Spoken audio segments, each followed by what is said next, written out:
Wow!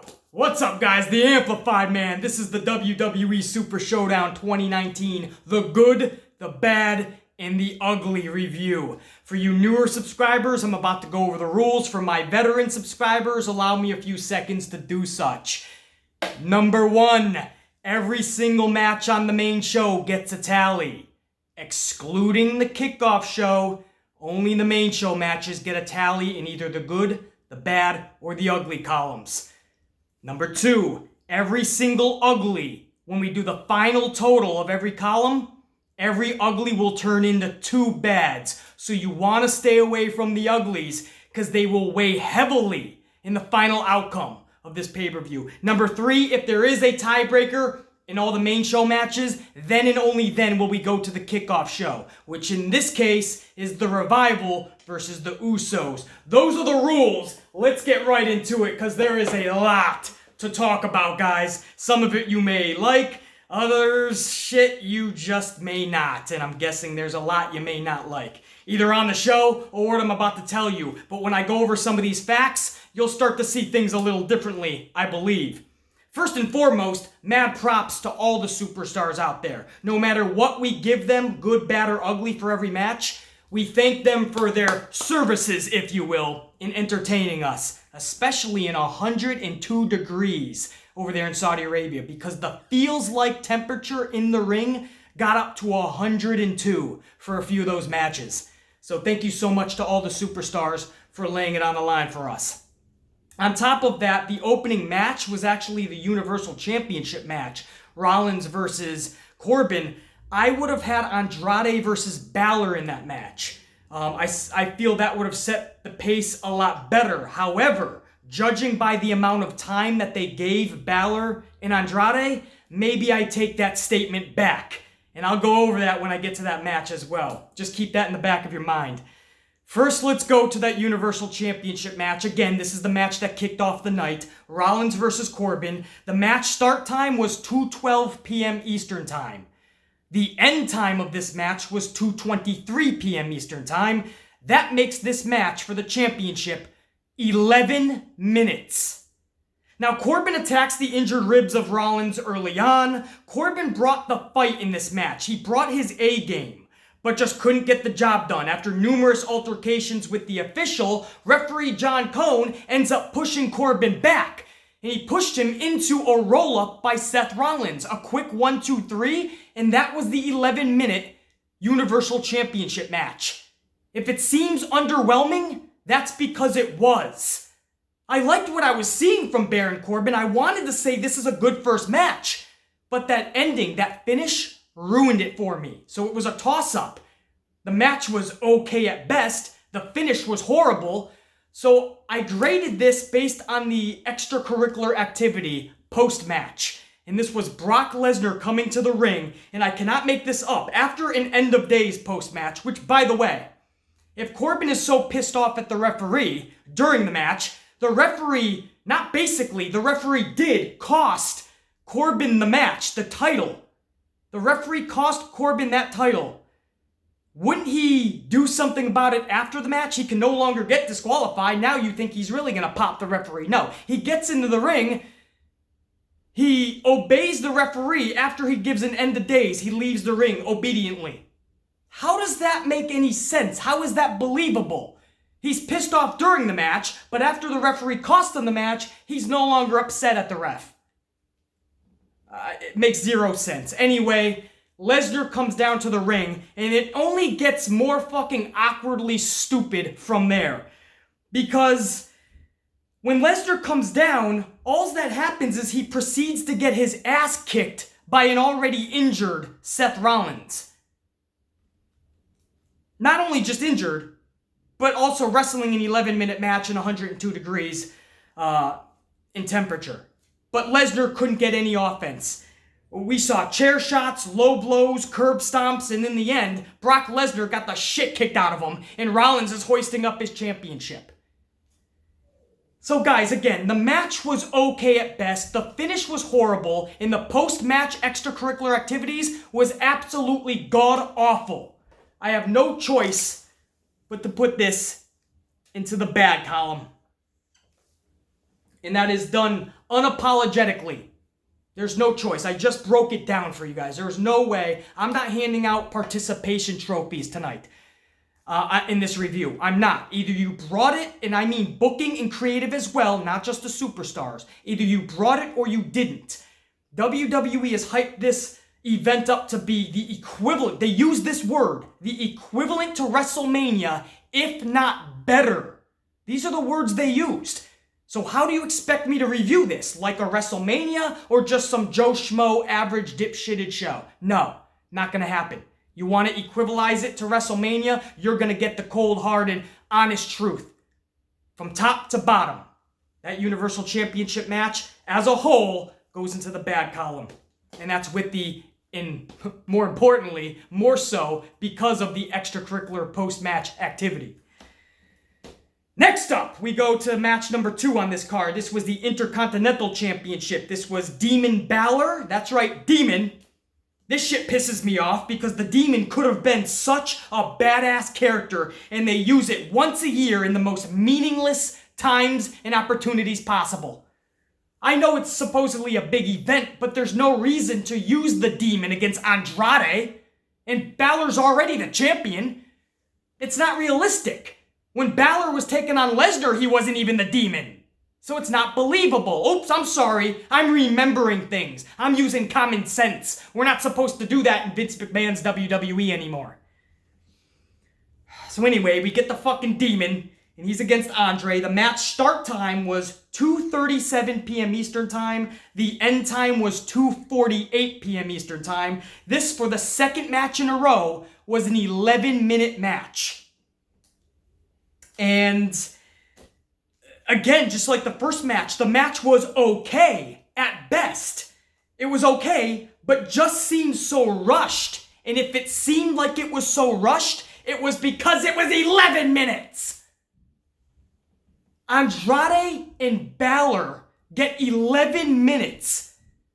I don't know if a Pizza Hut delivery guy and a Domino's pizza maker can give you anything in 11 minutes.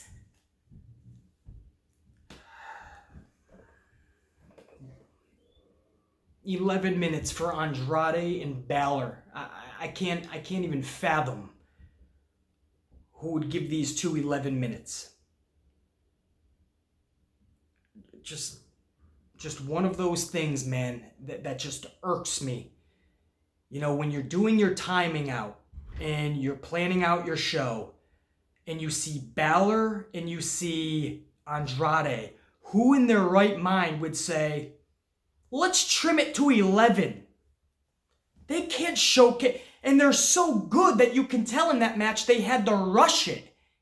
And if you follow pro wrestling for 3 decades like I do, you know a rushed match. You know when they're trying to do too much in a short amount of time, and it's just coming out a little bit sloppy. And for those two, you don't really see that often.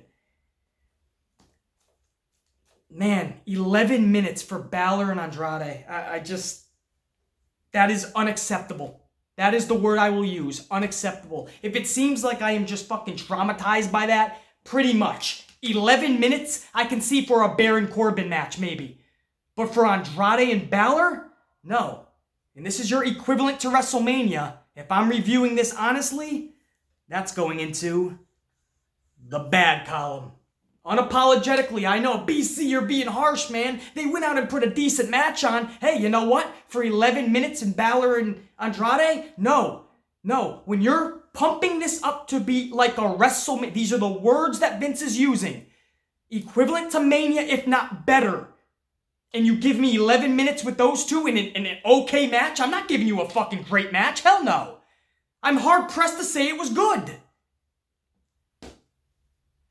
I'm not going to spend any more time.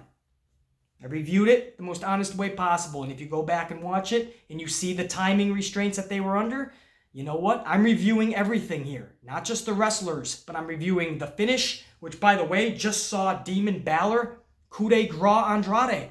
We should not have even had the Demon. It should have just been Finn, and it should have been Andrade walking away with that strap. This is his time, man. We need to give this guy a chance. Otherwise, he's going to be in obscurity forever. Because he'll be there for so long that people will never give him a chance. This was Andrade's night, and on top of that, an 11-minute match that was just okay. Andrade ends up dropping the match because it was the Demon. We can't have him lose because he shows up once a year in meaningless times. So it's gotta feel special that once a year. Yeah, that really felt fucking special. My ass. Match number 3, Roman Reigns versus Shane McMahon. The start bell time was 3:02 p.m. Eastern Time. End bell time was 3:11. The total time for this match, Shane versus Roman, was 9 minutes. If you thought 2 back-to-back 11-minute matches was horrible, how about a 9-minute match? Someone tell me why Roman was getting more pyro than the fucking Super Bowl. Ridiculous when half the fucking fans, if not in Saudi Arabia, watching at home, I assure you, don't even know why this guy is still a fucking face, let alone Vince's golden boy. Nobody understands why Vince McMahon has such a hard-on for this guy. He gets more pyro than the fucking Super Bowl and WrestleMania combined, basically. And it's in the middle of the card. The match doesn't even mean anything, and this guy's got fucking pyro for years. All the pyro that Vince left off Raw for the past several years, it all went to Roman's entrance. Anyway, the match was pretty physical and intense for a 9-minute match. I will give them that. In the end, Shane overcame a Superman punch, a spear, and with the help of a Claymore kick that literally took Roman's head off, Shane pulls up the ultimate upset. Man, I'll throw him a fucking bone here because I didn't want to see this match go more than 10 fucking minutes. I wanted to see it be physical as fuck, and I thought Shane McMahon was gonna fucking drop this match to Roman, so this was a fucking surprise. We already know this is gonna continue because they already announced Roman versus Drew McIntyre for Stomping Grounds. So either way, this was gonna continue. It was good to see Shane McMahon get a little fucking W over Roman here. I'm gonna put that into the good column. Fuck it, right? I think we all thought Roman was going to pick up that W. Not the fucking case, man. I'll take the little bit of a fucking swerve there. And on the way back, Shane actually had some fucking pyro. So, looks like Vince saved a little bit of pyro for Shane O'Mac. So Shane was hoisted up on Drew's shoulders. They gave him a little bit of fucking pyro. Good to see, right? I like Shane, man. I really do. This guy puts his body on the line when he doesn't need to. He entertains the fans when he doesn't fucking need to. The guy can sit back, make millions of fucking dollars. He's the owner's son. He's going to inherit the company one day with fucking Triple H and Stephanie, unless he wants to sell his fucking share to Triple H and Stephanie. I like Shane, man. He goes out there and he puts his body on the line every fucking time. Again, this was a physical fucking match. Take it. They earned their way in that 9 minutes to get a fucking good, man. But just barely, man. And again, Shane winning was a little bit of a swerve I liked. Match number 4. This saw Lars Sullivan versus the Lucha Summer College House Party. Come on, seriously? Start time 3:18 p.m. Eastern Time. End time 3:24 p.m. Eastern Time. You think you can't get more tragic than 2 back-to-back 11-minute matches? Well, then they give you a 9-minute match with Shane and Roman. You think you can't go any lower than 9 minutes. You get a 6-minute match with Lars Sullivan in the Summer College House Party. Some would say that was 6 minutes too long. I would be one of them. This was a sideshow circus. Lars looks like an idiot with these 3 guys. The party gets DQ'd because they're having so much fun beating the shit out of him. So the Lucha Summer House Party, after 6 minutes, gets disqualified. Lars gets upset, obviously. He's like Braun Strowman in there, like they didn't get their fucking Capri Sun packed in their lunchbox. So he's pissed off. He roughs him up after the match. And if this was supposed to make Lars look like a monster, epic fail. This whole 10-minute segment, 6-minute match, 10 minutes as a whole, even their entrances, everything about it, was just fucking ugly.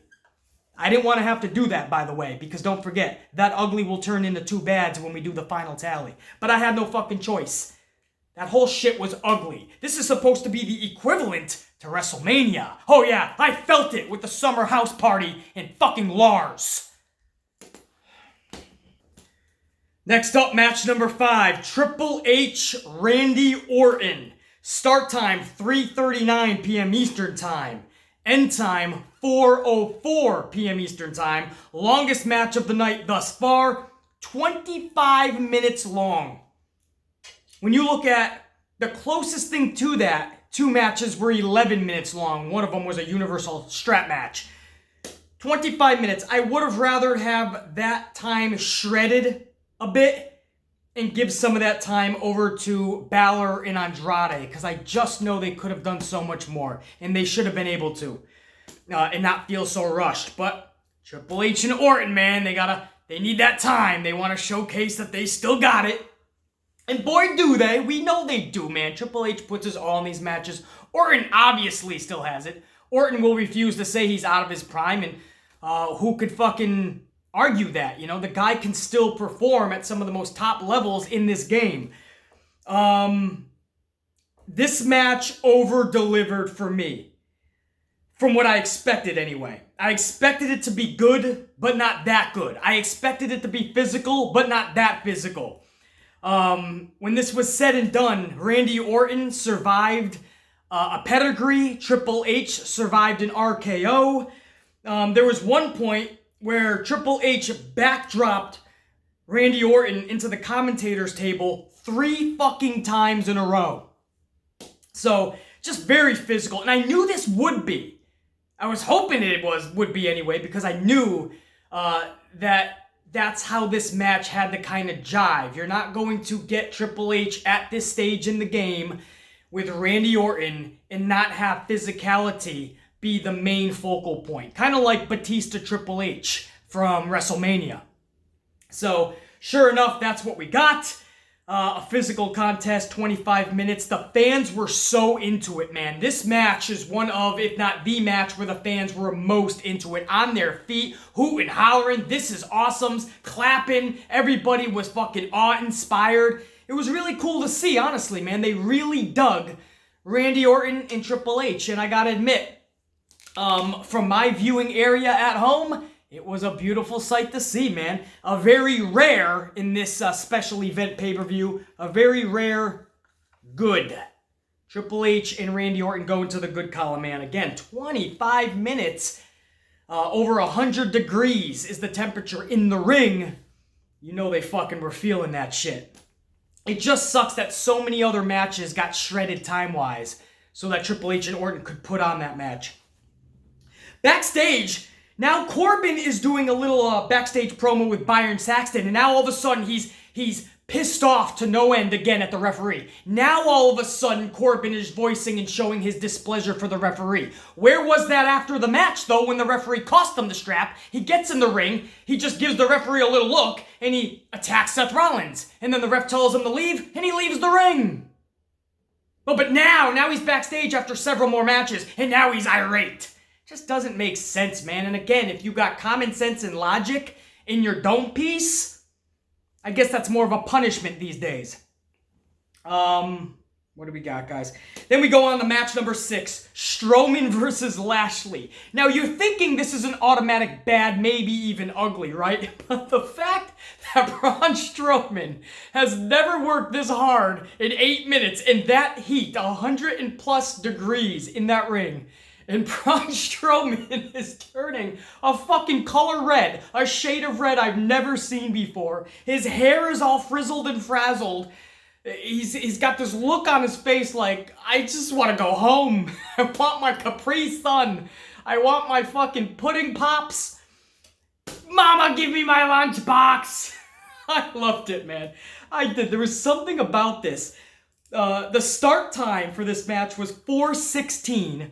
The end time was 4:24. Just 8 minutes long, this entire match. But Braun Strowman and Lashley looked like they were taken to the ringer 17 million times. It looks like they were just wrestling for a full day. For those reasons alone, I'm throwing a bone just because I laughed at this shit. And because they got a laugh out of me, I was entertained. I'm putting it into the good section, man. I know, that's probably the shocker in this whole review, but there was nothing there to put it in the fucking bad. There was nothing there to put it in the ugly. Yes, we don't know why this match was announced. Nobody wanted to see it. But they went out there with the 8 minutes they were given, and they did the best they fucking could. Braun Strowman almost had fucking heat stroke. Bobby Lashley was still down on his back the last time I fucking saw him. Who knows if he even got fucking woken up. Somebody give him a fucking whole keg of Gatorade. Both of these guys far exceeded anything that I would have thought they would put on in 100+ degrees to be their size and go 3 minutes. I'm gonna give them a little bit of fucking congrats. And again, I had to LOL at Braun Strowman. His face, his hair's frazzled. He's got a shade of red I've never seen. The guy looked like he's never had a workout like that in his life, and he probably hasn't. So I'm throwing a bow. That's the most generous you're going to see me in this review, but that'll be a good. So the 3 matches so far that got a good after 6 is Strowman and Lashley, just because I got some fucking comedic relief out of it.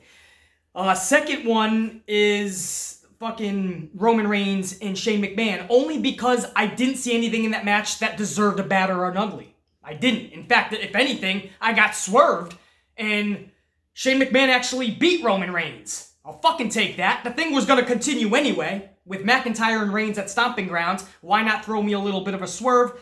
So I fucking took that as well. And then the, what was the other one that got a good, guys? Because I totally, what was it? Not the Intercontinental Championship. Not the Universal. What the fuck was it? There was another one, wasn't there? Oh, it was, yeah. Randy Orton triple, what the fuck? I'm losing it already, man. We're only fucking, what, 20, 25 minutes into this review? Triple H and Randy Orton. They obviously got it good. I mean, a lot of people in attendance in Saudi Arabia would actually say that was the match of the night. So, go fig. So those are your 3 goods. Other than that, we got 2 fucking bads. Obviously, Andrade and Finn Balor. Whoever thought to give them 11 minutes was fucking just crucially just pathetic. To have the demon there for no reason when Andrade needed that victory way more than Balor, that was pathetic. So that match got a bad. The Universal Championship match, absolutely. The ending was horrific, and then Brock Lesnar, that whole ordeal was fucking tragic. The ugly, that was, that was, yeah. Do we even need to repeat it? Lars Sullivan in the Lucha Summer College House Party. Anyway, now we can move on. That was just a little bit of recap so far. Now we go on to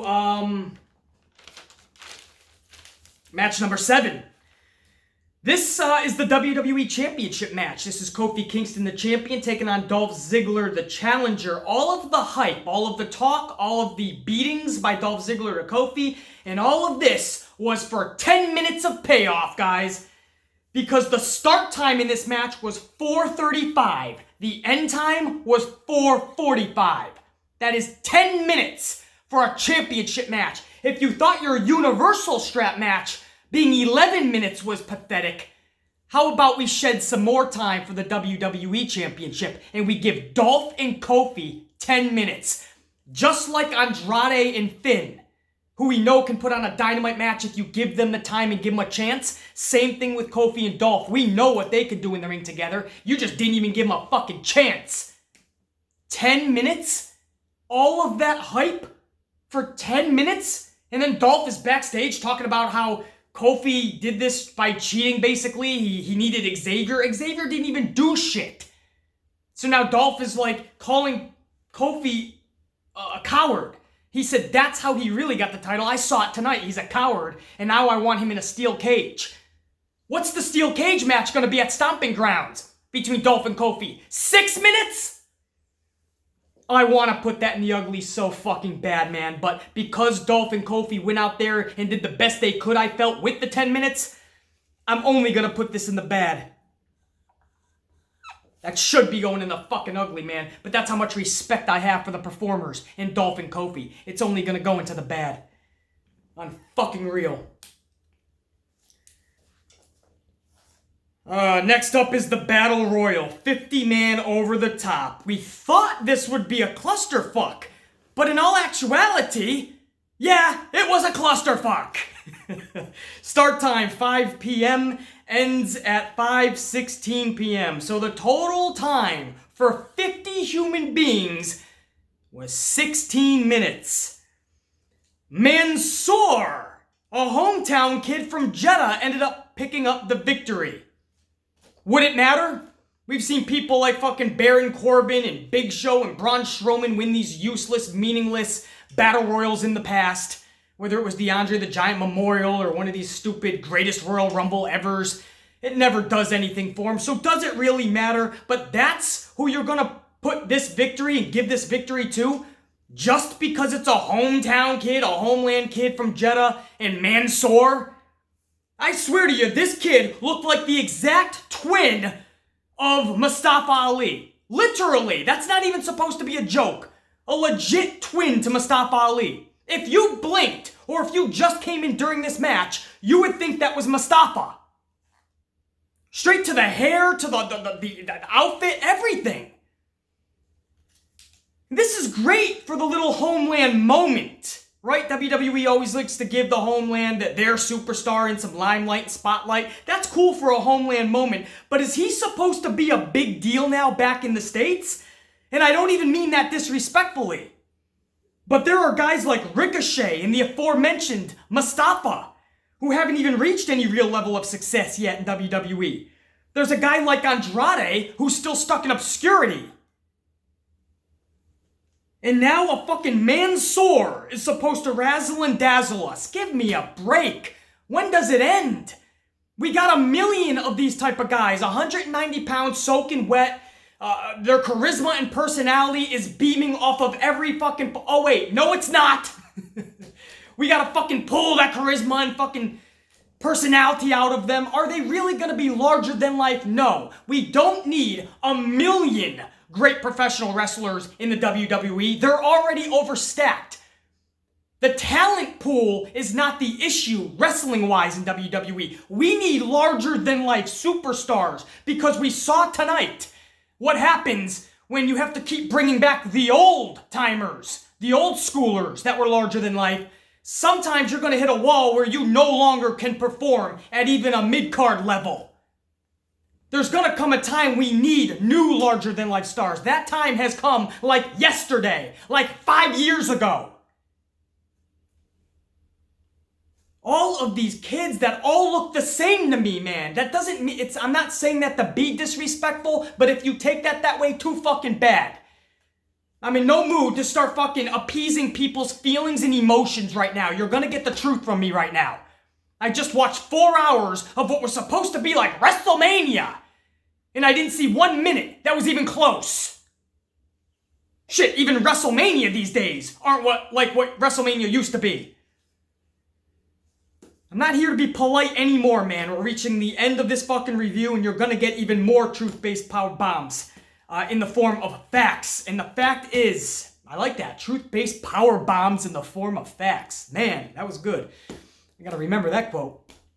The truth is, man, all these kids are starting to look the same. They're all fucking one fucking just long-term redundancy plan at this point. It's a one long-term redundancy plan in WWE. You can have a million of these guys. That's great. They're the workhorses. They're the wrestlers. Where are the larger-than-life guys? Because tonight when Goldberg came down to the ring, when Undertaker came down to the ring, they could have been 80 years old. And that was captivating. That was larger than life, man. The music hits. Goldberg's already fucking bleeding from slamming his head into a fucking door. That is the superstars we need. When Hulk Hogan's theme song used to play and he'd come down already fucking doing his little ear thing and the crowd was electric. To the Ultimate Warrior, to the Macho Mans, to the fucking Stone Colds, to the Rocks, to who now? Who? Roman? Seth? Seth Rollins? No, it's not happening. And you know, guys know I love Seth, but no, that's not larger than life right now. Not being 50-50 booked. Listen, you hear me spiel this every single week on my Monday Night Raw review and my SmackDown reviews. So I'm going to spare you that whole spiel about needing larger-than-life individuals. I'll save that spiel. But what I don't like is that's the direction we're heading now. We already have Ricochet that they have nothing for. We already have Mustafa, who they have nothing for. We already have Andrade that they have nothing for. Now let's add on a Mansoor.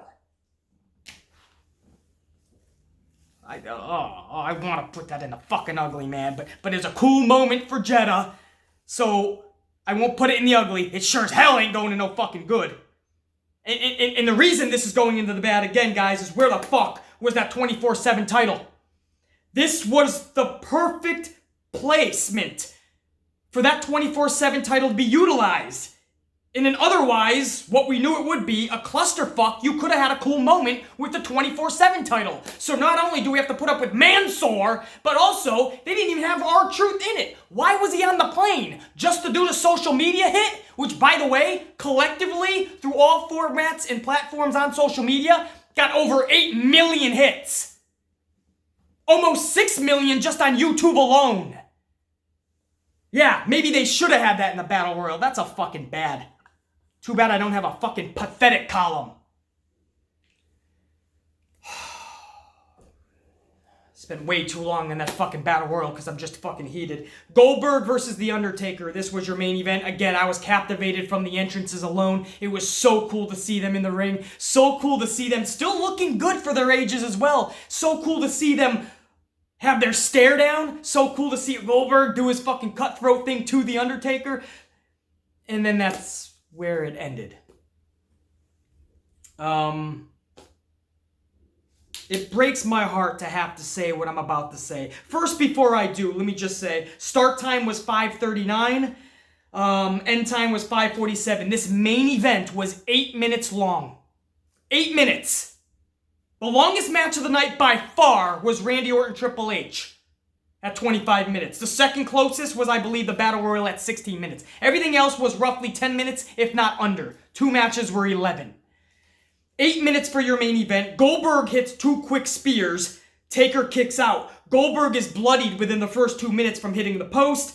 Early, he takes a tombstone, which looked dangerous, man. It looked like he compressed.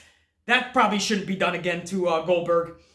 But Goldberg kicks out of that tombstone. Taker takes a third spear, and then a jackhammer, which didn't look pretty either. That looked ugly. It looked like Undertaker landed on his upper back, man, more toward the neck. That should never be taken again by the Undertaker.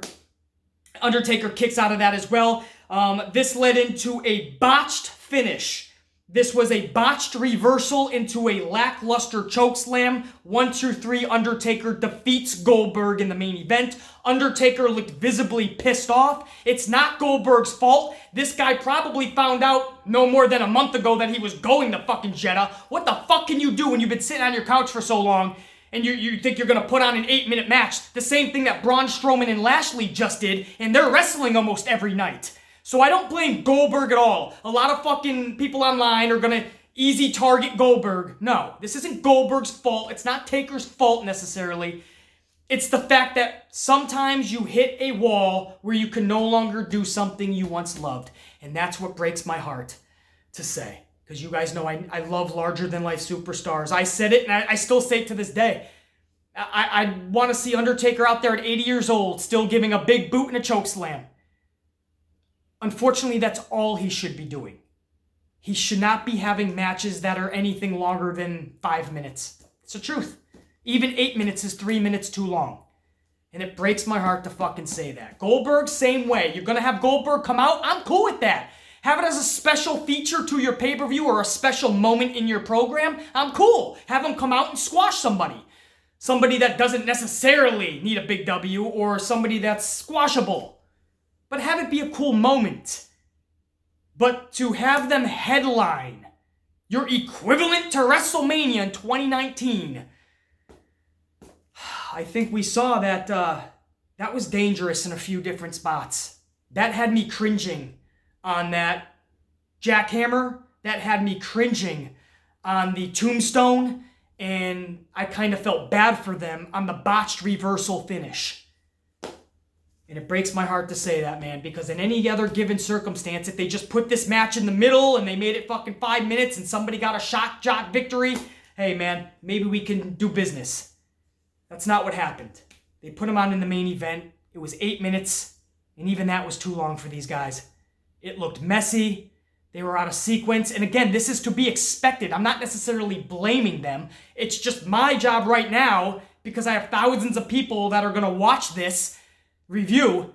It's my job to be as honest as I can with you. I have to put my fandom aside. I love The Undertaker. I love Goldberg. But I can't just talk about how great it was to see them. I have to review the actual match. And guys, if I'm really being fucking so honest, so truthful, it should be going into the ugly section. But I have so much fucking respect for Taker. I have so much respect for Goldberg that I can't put myself in the position to do such. So they're only going to get a bad. And that's a full 5 tally in the bad. That's how much respect I have for them. Because a normal Joe Schmo would probably just put that in the ugly. Because if you didn't see the event, it was pretty ugly. But the fact that they're still going out there, yeah, it's one hell of a payday, but they're still putting their bodies on the line. They're trying to fucking entertain us the best they can, man. You reach an age, you reach a level, you reach a stage in your life where it's just not kicking the way you want it to in your dome piece. Your body is not doing what your dome piece would like it to do. It was rough to watch. That was rough to watch. But I'll try to think about the golden moment of them making their entrance and having the stare down. I'll try when I think back to this event to think of that moment, because in the whole event, that was the only moment that's really going to be memorable. That stare down. You want the fucking total? It's easy to see. You got a full 5 tally in the bad. You guys know the rules. An ugly gets canceled out into 2 bads. So that's 2 more bads. So the final tally is 7 bad, 3 good.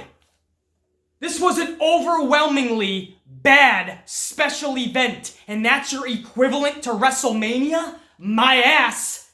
Or WrestleMania is just that fucking bad these days, or is being looked at and has been downgraded to that bad level these days.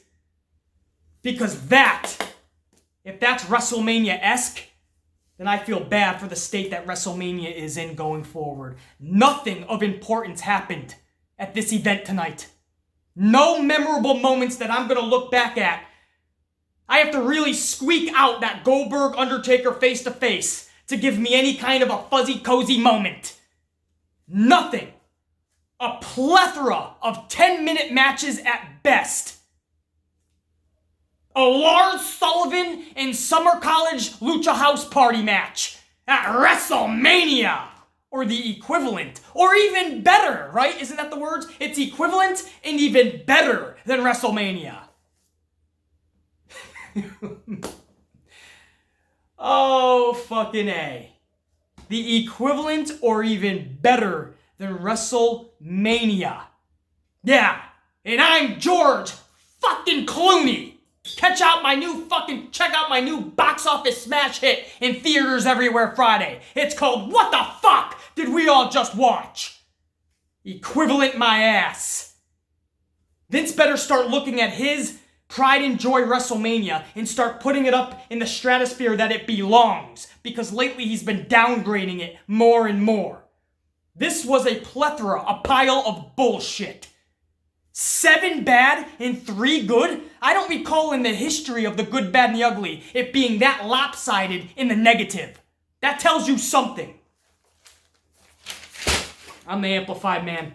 That's the most truthful review you're gonna get. Yes, there's some tallies in there that hit home a little more, like Strowman and Lashley, that made me laugh. It was entertaining, I thought, so more so than I thought, so I put it in the fucking good. Yes, you got Shane McMahon and Roman Reigns that, in my opinion, didn't deserve a bad or an ugly, and the swerve with Shane McMahon winning actually put it into the good. So you got some that you can question, but in the end, I don't think you can argue or oppose the fact that I presented to you that this was an overwhelmingly not good, even bad pay-per-view special event.